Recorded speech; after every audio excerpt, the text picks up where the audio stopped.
ұлттық құндылықтар негізінде еңбек сіңіріп жүрген республикамызға танымал ұстаз Рамазан Жәшиұлымен әңгіме дүкен құрып отырмыз.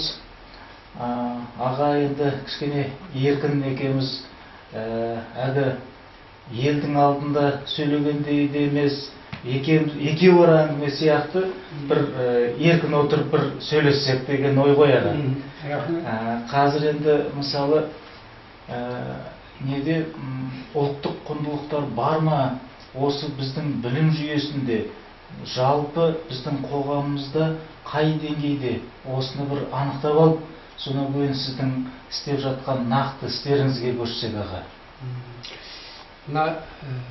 Нарықты экономикалық қатынас деген бұл әр халықтың өзінің бет бейнесі болғанын қалайды. Осы қатынасқа әр халық өзінің бет бейнесімен кірсе, ол өзінің лайықты орнын алады. Ал егер ол халық өркениетті елдер деп Европаға тағы басқа еліктеп солардың жүрген жолымен жүріп өтетін болса, ол халық еш уақытта өзінің орнын ала алмайды. Біздің көптеген мынау шенеуніктеріміз осы мәселені түсінбейді. Нені болса да Европадан, нені болса да Америкадан алғысы келеді. Олардың қазір жасап жатқан дүниесінің бәрін біздің ата-бабамыз алда-асан жүріп өткендігін ескермейді. Мысалы, дендерлік саясат дейді. Қазақта дендерлік саясат деген проблема жоқ. Қазақ қызын қонақ деп тәрбиелеген.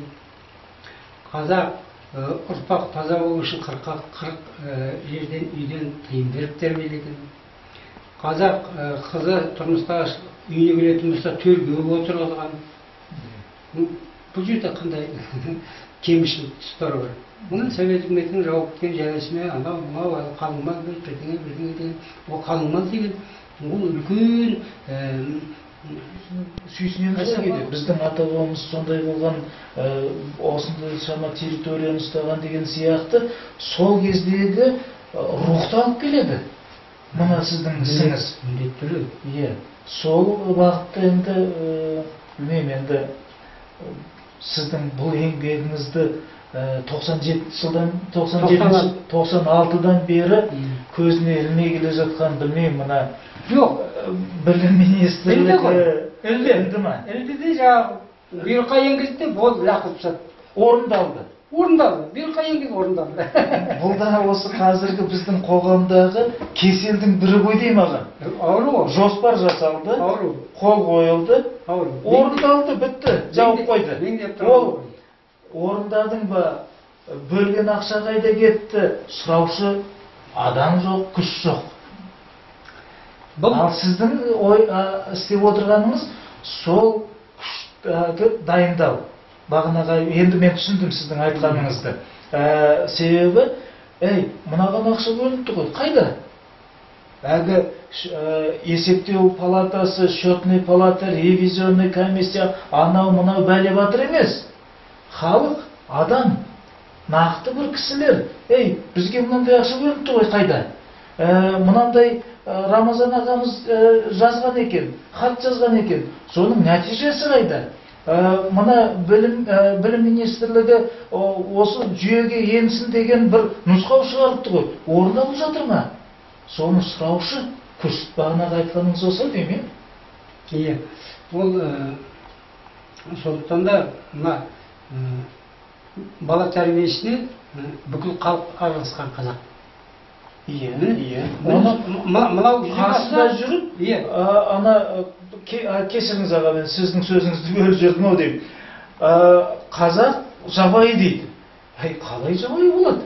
Егер ол мына киіз үйін ертеңгісін тұрды, малын өріске жіберді, айналасында ауылы бар, ертеңгісін тұрды да өзі ер тұрманын жасайды, өзі жүгенін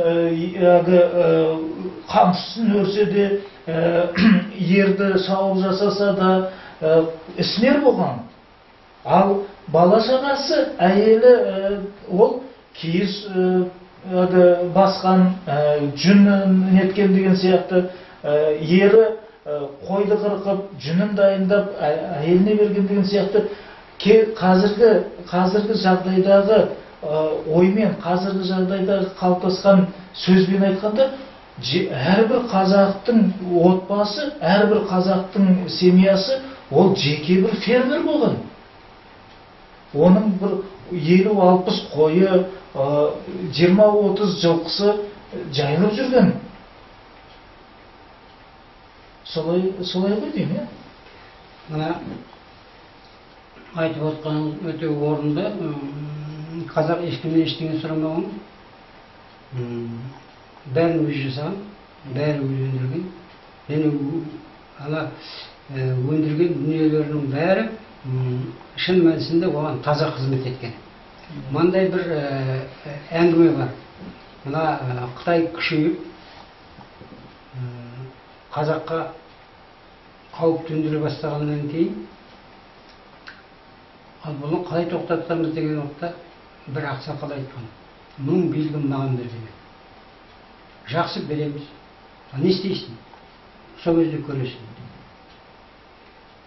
Сосын жақсылап Қытайдың провинция бастығын, әскер басшысын шақырайық. Шақырып, сосын жарысқа дайындайық. Біздің жақтан бір жігіт, сіздің бір жақтан бір жігіт шықсын, өздерің таңдаған дейді. Біздің жақтан бір жігіт шығады, одан бір жігіт шығады. Қараған деген шөп